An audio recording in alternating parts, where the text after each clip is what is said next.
வாழ்க வளமுடன். ஓம் நமச்சிவாய. அனைத்து தமிழ் உள்ளங்களுக்கும் வணக்கம். நாம் இந்த பதிவில் பெயர்ச்சி அடைந்த சனி பகவானால் ஏற்பட போகும் தாக்கத்தை குறைக்க ராசிக்காரர்கள் செய்ய வேண்டிய பரிகாரங்கள் மற்றும் எந்த கோவிலில் உள்ள தெய்வத்தை வழிபட வேண்டும் என்பதனை பற்றி விரிவாக காண்போம். உங்கள் வாழ்வில் வளமும் நலமும் செல்வ செழிப்பும் பெற்று வாழ்வில் உயரிய நிலையை அடைய எல்லாம் வல்ல இறைவனை வேண்டி விரும்பி கேட்டுக்கொள்கிறேன்.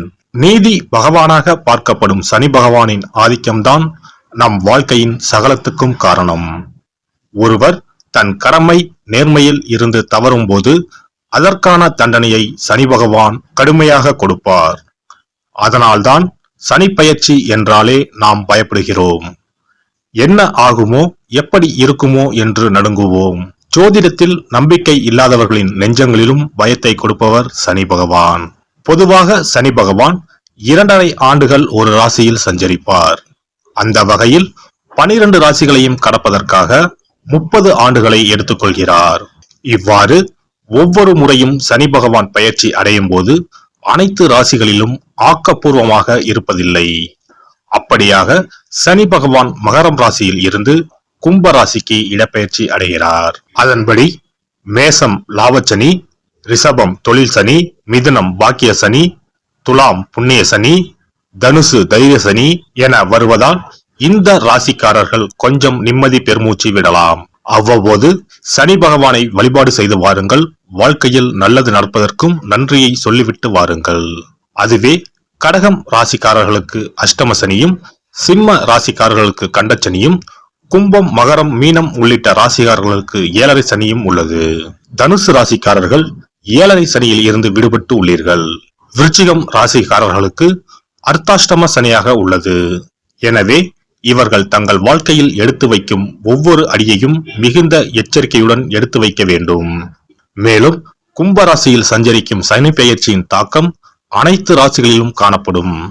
சனி பகவானின் தாக்கத்தில் இருந்து தப்பிக்க பரிகாரம் ஒன்றே வழி. அதன்படி சனி பெயர்ச்சியால் பாதிக்கப்படும் ராசிக்காரர்கள் செய்ய வேண்டிய பரிகாரங்கள் மற்றும் எந்த கோவிலில் உள்ள சனி பகவானை வணங்க வேண்டும் என்று பார்க்கலாம். கடகராசி அன்பர்களே, அஷ்டமத்து சனி காலம் என்பதால் அகலக்கால் வைக்க கூடாது. தொழில் வியாபாரத்தில் அதிக அளவில் பண முதலீடுகளை செய்ய வேண்டாம். புதிய தொழில் எதுவும் தொடங்க வேண்டாம். பேராசை படுவது பெரும் நஷ்டத்தில் முடியும். பங்கு சந்தை முதலீடு தேவையே இல்லை. யாருக்கும் பணத்தை கடனாக தர வேண்டாம். தீராத நோய், கடன் மேல் கடன், என்னங்க இந்த மாதிரியான சிக்கல்ல தான் நீங்க சிக்கி தவிச்சுக்கிட்டு இருக்கீங்களா? ஒரு முறை இங்க போய் வழிபட்டு வாங்க. பிடிச்ச தோஷம் விலகி ஓடுறத ஒரு சில நாட்களிலே பார்ப்பீங்க. சனி பகவானின் திருவருளை பெற, வாழ்வில் மேன்மை பெற குச்சனூரில் அருள்பாலிக்கும் சனீஸ்வர பகவான் கோவிலுக்கு ஒரு முறை சென்று வாருங்கள். பல மாற்றங்கள் உங்கள் வாழ்வில் உண்டாகும். அனைவரையும் வாழ்நாளில் ஒரு முறையாவது சனி பகவான் பிடித்து 7.5 ஆண்டுகள் படாத பாடுபடுத்தி விடுவார். ஆனால் 7.5 ஆண்டுகள் பிடிக்க வேண்டிய சனி பகவான் 7.5 நிமிடங்கள் மட்டுமே பிடித்து விட்டு விலகச் செய்யும் கோவில் குச்சனூர் சனி பகவான் ஆலயம் ஆகும்.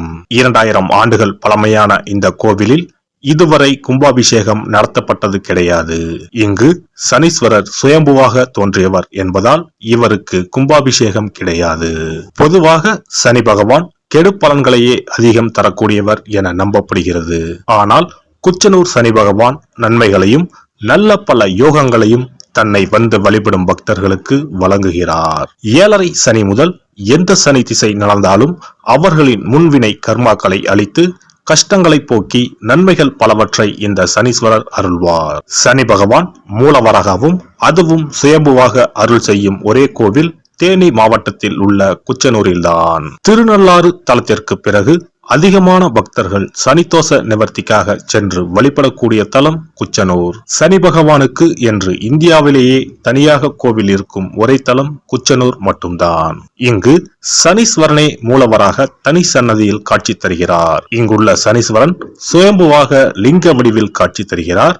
இவர் சிவன், விஷ்ணு, பிரம்மா ஆகிய 3 தெய்வங்கள் ஒருங்கிணைந்த வடிவமாக கருதப்படுவதால் 6 கண்கள், 4 கைகள், 2 பாதங்களுடன் காட்சி தருகிறார். கையில் சக்தி ஆயுதம், வில், அபயஹஸ்தம் ஆகியவற்றை காட்டி அருள் செய்கிறார். சனி பகவானுக்கு ஏற்பட்ட பிரம்மஹஸ்தி தோஷம் நீக்கிய தலம் என்பதால் இங்கு வந்து வழிபட்டால் அனைத்து கிரகங்களின் தோஷமும் விலகும் என்பது நம்பிக்கை.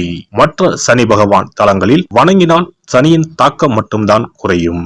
ஆனால் இந்த தலத்தில் வந்து வழிபட்டால் சனி நன்மைகளை அதிகம் வழங்குவார். இங்கு சனி பகவான் கிரக தோஷம் போக்குபவராகவும் தொழில் வளர்ச்சி, வியாபார வளர்ச்சி ஆகியவற்றை அருள்பவராகவும் விளங்குகிறார். சனி தோஷம் உள்ளவர்கள் இங்கு வந்து வழிபட்டால் சனி பகவான் அவர்களுக்கு நன்மைகளையே வழங்குகிறார். இங்குள்ள சுரபி நதியில் நீராடி எல் தீபம் ஏற்றி அர்ச்சனை செய்து வழிபட நன்மைகளையும் நல்ல பல யோகங்களையும் பெறலாம். சம்பாதிக்கிற காசு எங்க போகுதுன்னே தெரியாது. தீராத நோய், கடன் மேலே கடன், இது போன்ற ஏதேனும் அறிகுறிகளுடன் என்ன செய்வதென்றே தெரியாமல் உள்ளீர்களா? எத்தனையோ கோவில் வழிபாடு, நோய்க்கு மருத்துவர்னு எதுக்குமே பயன் இல்லையா? கவலையை விடுங்க. இந்த கோவிலுக்கு மட்டும் குடும்பத்துடன் ஒருமுறை சென்று வழிபட்டு வாருங்கள். அதன் பிறகு தடைப்பட்டு இருந்த உங்களது வளர்ச்சியும் ஆரோக்கியமும் பிடித்த தோஷங்களும் விலகி ஓடுகிறத ஒரு சில நாட்களில் உணருவீர்கள். இத்திருக்கோயிலுக்கு செல்ல முடியாதவர்கள் வீட்டிலேயே சில எளிய பரிகாரம் செய்யலாம். சனிக்கிழமை தோறும் எல் தீபம் ஏற்றி வழிபடலாம். காகத்துக்கு சாதம் இடுவதும் மாற்றுத்திறனாளிகளுக்கு இயன்ற உதவிகளை செய்வதும் சிறப்பு. சனிக்கிழமை தோறும் சனி பகவானுக்கு இரும்பு அகல் விளக்கில் நல்லெண்ணெயில் தீபம் ஏற்றி வழிபட பலவித பலன்களை பெறலாம். கருங்குவளை மலர்களால் சனி பகவானுக்கு அர்ச்சனை செய்து வர நன்மைகள் பலவற்றை பெறலாம்.